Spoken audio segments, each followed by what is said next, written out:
بسم اللہ الرحمن الرحیم۔ لاکھوں کروڑوں درود پاک کریم آقا صلی اللہ علیہ وسلم کی ذات اقدس پر ایک پرامن اور خوشحال معاشرے کی تشکیل کے لیے اپنے اور دوسروں کے حقوق کا خیال رکھیں۔ پاکستان میں سلامتی کونسل کا اجلاس ایک دفعہ پھر ہوتا ہے وزیر اعظم شہباز شریف کی سربراہی میں۔ یہ جو اجلاس ہے 41واں اجلاس ہو رہا ہے، جمعے کا دن ہے، اور اس اجلاس میں بہت ساری چیزیں جو ہیں ڈسکس کی جاتی ہیں، اور ان چیزوں کو ڈسکس کیا جاتا ہے جو چیزیں پاسٹ جو گورنمنٹ گزری ہے عمران خان صاحب کی، ان کو زیادہ تر کرٹیسائز کیا گیا ہے۔ سب سے پہلے بات جو آپ سے میں کرنا چاہتا ہوں وہ یہ کہ ٹی ٹی پی کے بارے میں انہوں نے بات کی، جو ایک کالعدم تنظیم تھی، کہ اس کو جو نرم گوشہ دیا گیا اور کہا گیا کہ ٹیبل ٹاکس کیے جائیں، آئے ہم آپ کو بتاتے ہیں کہ پاکستان میں کیسے ہم خوشحالی اور ترقی کی طرف جا سکتے ہیں۔ آپ کی جو خواہشات ہیں یا جو آپ کے مطالبات ہیں، جو جائز مطالبات ہوں، ان کے اوپر ہم بات چیت کر سکتے ہیں، لیکن ایکسٹریمزم جو ہے اس کے اوپر کسی قسم کی کوئی بات چیت نہیں ہو سکتی۔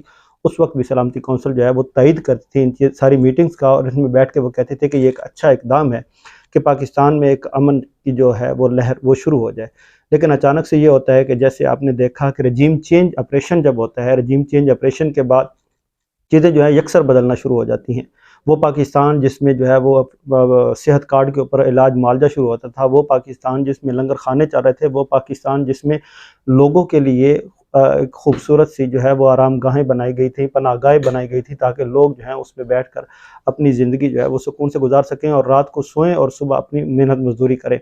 پاکستان پر وقار انداز سے ایک اچھے معاشرتی دور میں سے گزر رہا تھا، لیکن اچانک سے رجیم چینج آتا ہے۔ پاکستان نے اپنی خودداری کا جو ہے اعلان کرنا شروع کر دیا، پاکستان خود مختار ہونے کی طرف گامزن ہو گیا۔ پاکستان نے ایک ٹیکس جو ہے وہ اچھے انداز سے اکٹھا کیا، پاکستانی عوام کو کسی حکومت کے اوپر اعتماد ہوا اور پاکستانی عوام اس حکومت کے ساتھ چلی۔ اوورسیز نے پاکستانی حکومت کے اوپر اعتماد کیا اور پاکستان کو آگے لے کر آئے۔ یہ صرف عمران خان کی بات نہیں ہے، پاکستان میں جو بھی بندہ مخلص آئے گا، پاکستان میں جو بھی پاکستانیوں کی بات کرے گا، پاکستان کی بقا کی بات کرے گا، یہ عوام اس کے ساتھ کھڑی ہوگی۔ غیور عوام ہے، اگر آپ دیکھیں تو 22 کروڑ عوام میں سے صرف چند 100 خاندان ہیں، یا آپ یوں کہہ لیں کہ پاکستان میں صرف 5 لاکھ ایسے افراد ہیں جو پورے پاکستان کی عوام کے اوپر حکومت کرتے ہیں، اور یہ وہ گھرانے ہیں جو نسل در نسل سے شہنشاہ زندگی گزارتے ہوئے اپنی اپنی کانسٹیچوئنسی میں بیٹھے ہوئے ہیں۔ کوئی ایم این اے کسی علاقے کا ہے، ایک اپنے انداز میں ایک یہ پولیٹیکل پارٹی اور اپنی حکومت رکھتے ریاستیں بنا کے بیٹھے ہوئے ہیں۔ اگر آپ NA 68 میں چلے جائیں، NA 224 میں چلے جائیں، کسی بھی ایک NA میں چلے جائیں، PP میں چلے جائیں، تو وہاں پہ آپ کو نسل در نسل MPA MNA نظر آئیں گے۔ ان کا خاندان اچھا تھا، وہ ہمیں لے کر آئے۔ یہ جو ریاستیں بنی ہوئی تھیں، یہ ریاستیں پاکستان کی بقا کے لیے بالکل بھی ٹھیک نہیں ہیں۔ یہی وہ نظام ہے جس کے خلاف ڈاکٹر طاہر القادری بات کرتے تھے کہ یہ نظام کبھی بھی جو ہے اس عوام کے لیے نہیں بنایا گیا، یہ صرف ان لوگوں کے لیے بنایا گیا جو لوگ اس پاکستان کے لیے کچھ نہیں کرتے، صرف اپنی ذات کے لیے بات کرتے ہیں اور اپنی بقا کے لیے بات کرتے ہیں، اپنی عیش و عشرت کے لیے بات کرتے ہیں، اور اپنے آپ کو فائدہ مند ثابت کرنے کے لیے اور اپنے اقتدار کو طول دینے کے لیے کام کرتے ہیں۔ بھیڑ بکریوں کی طرح عوام کو رکھا گیا، صرف اور صرف آپ کو ذلیل کیا گیا۔ آپ دیکھیں تو آپ یہ جو آٹے کا سسٹم شروع ہوا ہے، مفت آٹا ملے گا، تھوڑا سا ذہن استعمال کریں، کتنا لوگ ہیں جو مر گئے ہیں مفت کی چیز لینے کے لیے، رش پڑ گیا۔ وہ احسار کا جذبہ کہاں گیا، وہ محبت کا جذبہ کہاں گیا؟ ایک آٹے کا توڑا جو 10 کلو کا ہے، اس کتنے دن آپ کھا لیں گے؟ ایک خاندان جس میں 7 بندے ہیں، 8 بندے ہیں، 7 دن وہ 10 کلو نہیں گزارتا، لیکن وہاں پہ جانے گئی، دیکھا گیا کہ یہ ریوڑ ہے، بتایا گیا کہ یہ ریوڑ ہے، قوم کو شعور نہیں آیا۔ ڈاکٹر طاہر القادری جب بھی اس نظام کے خلاف بات کرتے تھے وہ کہتے تھے کہ نہیں۔ اور دوسری بات کہتے ہیں کہ ڈاکٹر طاہر القادری جو ہے وہ نواز شریف کے خلاف بات کرتا ہے۔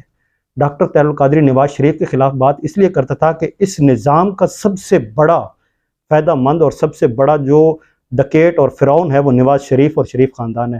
آج سب کو سمجھ آ گئی ہوگی کہ یہ شریف خاندان جو ہے یہ نظام کو کس طرح کر کے استعمال کرتا ہے۔ جوڈیشل کمیشن کی باتیں ہو رہی ہیں، چیف جسٹس جو ہے آپ دیکھیں کہ ان کے اوپر ایک بندہ راجہ سبتین نامی شخص جو ہے وہ کر دیتا ہے درخواست کہ یہ جو ہے انہوں نے اپنے مس کنڈکٹ کیا ہے، اس لیے ان کے اوپر گلٹی ہے اور ان کے اوپر کارروائی کی جائے تاکہ ان کو ہٹایا جائے۔ سینئر نائب صدر جو ہیں مریم نواز صاحبہ، وہ ٹویٹ کر کے لکھتی ہیں کہ عمر عطا بندیال صاحب کو جو ہے استعفیٰ دے دینا چاہیے۔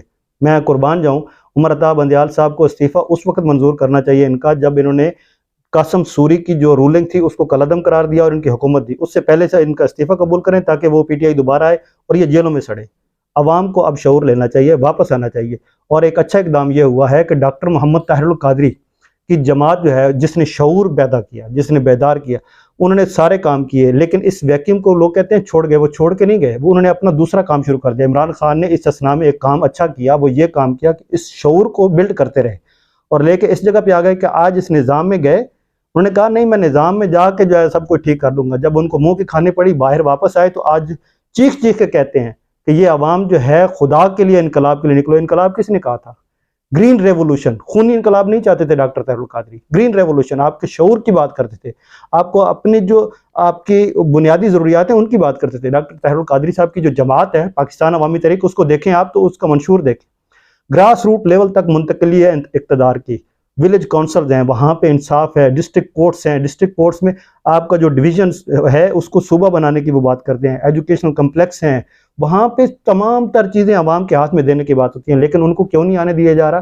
اس وجہ سے کہ یہ عوام جو ہے وہ یہ طاقتور ہو جائے گی، پاکستان جو ہے وہ خود مختار ہو جائے گا، پاکستان کسی کے آگے ہاتھ نہیں پھیلائے گا، پاکستان کو یہ جو نئے نئے نام سے چنگل ملتے ہیں نا، کبھی IMF آ گیا، کبھی ورلڈ بینک آ گیا، کبھی کسی سے ہم بھیک مانگ رہے ہیں، کبھی کسی سے بھیک مانگ رہے ہیں، یہ بھیک مانگنے کی ضرورت نہیں پڑے گی۔ پاکستان تو جو ہے وہ اتنی اسٹریٹجک پوائنٹ پہ ہے کہ اگر پاکستان اپنی خودداری اور خود مختاری سے کام کرے تو ساری دنیا پاکستان کے تلوے چاٹے۔ سنگاپور چھوٹا سا ملک ہے، چھوٹا سا ایک بندہ اس کو ملا، انہوں نے اپنے ملک کو جو ہے پورٹ فری کر دیا، وہاں پہ نہ تو پانی ہے صحیح پینے کے لیے، نہ کوئی اور ایسی چیز ہے، تمام چیزیں وہ امپورٹ کر کے کھاتے ہیں، لیکن دنیا کا امیر ترین اور معاشی استحکام والا ملک سنگاپور پایا جاتا ہے۔ اس کی وجہ کیا ہے کہ وہاں کی عوام نے اس ایک بندے کی بات سنی اور اس کے پیچھے گئی، اور جب آج آپ سنگاپور کی بات کرتے ہیں تو سنگاپور کس جگہ پہ کھڑا ہے؟ کوئی اس کی طرف میلی آنکھ سے نہیں دیکھ سکتا۔ یہی وہ خواب ہے۔ سنگاپور کس پیٹرن پہ چلا؟ ڈاکٹر طاہر القادری کے پیٹرن پہ چلا۔ کسی نے پوچھا سنگاپور سے کہ آپ کی ترقی کا راز کیا ہے، تو انہوں نے کہا ہے کہ آپ کے پاس وہ شخص ہے، اگر آپ اس کو سمجھ لیں اور پڑھ لیں تو آپ کو کسی کی طرف جانے کی ضرورت نہیں ہوگی۔ تو انہوں نے اس کا نام جب پوچھا تو نام بتایا گا ڈاکٹر محمد طاہر القادری۔ آج میں کہتا ہوں پاکستان عوامی تحریک نے جو فیصلہ کیا ہے یہ بالکل ٹھیک فیصلہ ہے۔ انتخابات میں آئے، اس نظام میں آئے، اور اس نظام میں نہیں جا رہے، وہ اس نظام کے جو مزید خامیاں ہیں وہ آپ کے سامنے اور بھی اجاگر کرنی ہے۔ دبے چھپے الفاظ میں ایک ایک چیز کو نر کے بتایا گیا، لیکن وہ ان کا منصب نہیں تھا کہ وہ اس طرح کھلے عام ساری چیزیں آپ کے سامنے رکھتے۔